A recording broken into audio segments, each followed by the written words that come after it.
Howdy, Tommy from Tanknicians here. I know it's been a while. We got a pretty cool video for you today. We're setting up an Aquaforest Oceanguard 435. These are really slick tanks. I can't wait to show you all the features that come with them. So right off the back, I was very impressed with the stand. It feels incredibly sturdy as you're carrying it. It's not moving at all. And then it also comes basically pre-assembled. There's very little extra that you have to do to get the stand ready for the tank to be up and running. This is a big plus for consumers because either you're not spending the time to build it or you're not spending the money to pay someone like us to build it for you. The tank as well is very high quality. It's got extremely clear glass, probably the clearest glass I've ever seen in an off-the-shelf aquarium, and the silicone job is done very well. It's a very clean looking display. Aquaforce is also running a special for retailers. It's pretty cool. When you buy these tanks, it comes with a starter kit of all their additives, comes with their live rock or their dry rock. It comes with their sand, which really like their sand. It's probably our favorite sand right now. It's a little pricey if you're buying it on its own, but it's got this crisp white look that is unmatched in my opinion. It also comes with the Aquaforce media reactor, which we haven't hooked up on these tanks yet because they're new, but we plan on in the future. So this is a really cool feature with these tanks. First off, look at that finish. It's like a mirror. Say hi, Chris. But they're fully removable. So down the road, if you were to paint your wall or whatever and you decide you want a different color cabinet, all you have to do is order new of these. You undo 3 wing nuts for both of the side panels, and then you pop the new ones in. Simple as that. Nice. So we got one side panel on. Real simple. The tank itself is fairly heavy, but made much easier with suction cups. Definitely recommend using them to move a rimless aquarium. They're very helpful, especially when you're making these little micro adjustments to get it perfectly leveled on the stand.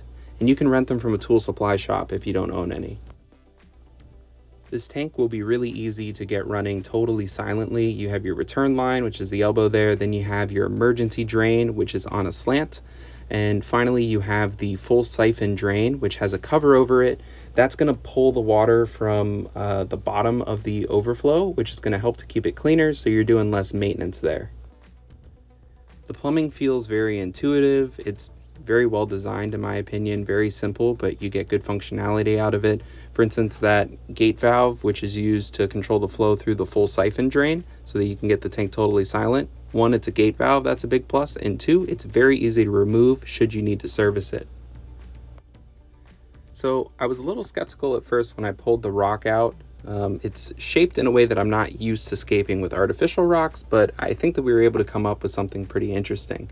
So we used epoxy and super glue to cement these pieces in a way where they're not going to fall over. That I think is absolutely necessary with this rock. I don't think it's going to stack very well. There's only one part of the scape that I'm a little bit unhappy with, and that's that unnatural edge right there on that piece. But otherwise, I think that the scape looks really natural, and there's a ton of hiding spots for the fish. We went with a sloped aquascape here because we wanted it to look visually interesting when you're looking from the front of the aquarium, and I think we were able to accomplish that. The aquascape kind of naturally draws your eye up and then around the back of the aquascape, so it's giving you the illusion of depth. So here's the tank after its initial cycle. We've added the pair of clownfish that he had back after a nice treatment. There's 2 chromies in here. There's a Peterson anemone shrimp, really cool invertebrate. Highly recommend it for reef aquariums. We were really happy with the rock. The sand is amazing. It's really nice bright white sand. Probably our favorite. It's got some finer particles in there, but they seem to be denser, if that makes sense, than a lot of the other substrates with similar size particles, so they don't get kicked up by the flow as easily.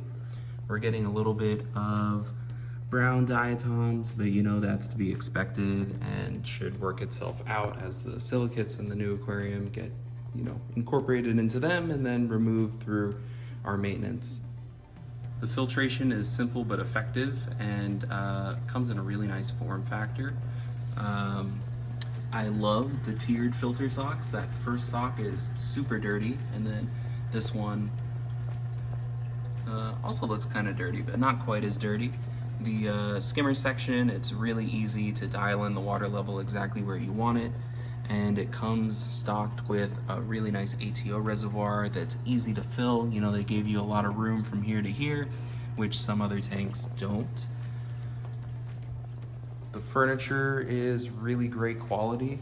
I love that you can swap out the panels whenever you feel like changing the look of your aquarium. So if you repaint your house, you don't have to, you know, buy a whole new stand. You can just get new panels. The finish on that is super nice too. I mean, look at that. It's like a mirror. It's just so polished. Really, really like these tanks. You can get these tanks from us with a special deal that Aquaforce is running right now that comes with the sand, the rock, a bunch of products, AF media reactor. It's a great deal. Come into the shop, talk to us about that. They're really nice tanks. I think that Aquaforce did a great job with their flagship tanks. Great entry into the luxury aquarium market. Can't wait to see what they come up with next.